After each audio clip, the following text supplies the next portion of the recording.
Welcome everyone to this week's Fundamental of the Duval Way. This week we got number 21, Honor Commitments.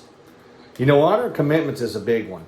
I think it says a lot about who we are when we honor our commitments or promises, right? I know my grandfather used to always hammer me when I was young. Your word is your bond. If you don't have your word, you have nothing, right? And so I think it's important that we understand how powerful and how meaningful it is when we make a commitment to someone or a promise to someone, no matter how big or small it is, right? And this applies to anything, work, personal life, whatever it may be. And I challenge each of us to realize the importance when we say we're going to do something. Just like the fundamental says, do what you say you're going to do. Right? I used to always hear people say, say what you mean and mean what you say, right? And that's how we honor our commitments and our promises. So I challenge us to be mindful of that. And again, it may not be important to us, but how important is it to the other person you're making that commitment or promise to? It could be everything. And I'll give you a little philosophical statement here that I read one day, and I found it and I thought I'd read it to you guys.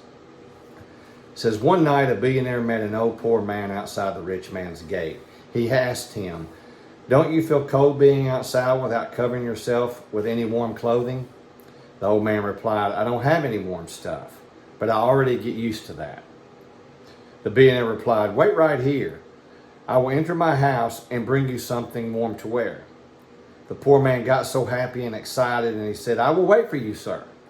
Then the billionaire rushed into his house and got busy there and forgot all about the poor man until in the morning. He remembered the old man and he rushed out to look for him. But unfortunately, he found the poor man had died out in the cold. But something attracted the rich man's eyes, and he looked around and he saw a note. And the note said, when I didn't have any warm clothes on me, I have the power to fight the cold because I was used to that. But when you promised to help me, I got attached to your promise and excited about the commitment you had made to me. Basically what that said was, but it could mean, what you got to realize with that is that, the whole theory on that one is, if you can't keep your promise, it might not mean anything to you, but it means everything to that person. And you got to ask yourself, based on this analogy, how many promises or commitments that you made that you didn't do, and you killed somebody? Don't mean that literally, but it could mean figuratively, right? A wound was established because you made that commitment and didn't fulfill it, right? So I would challenge you there. Don't make promises or commitments in your life that you have no intentions on fulfilling.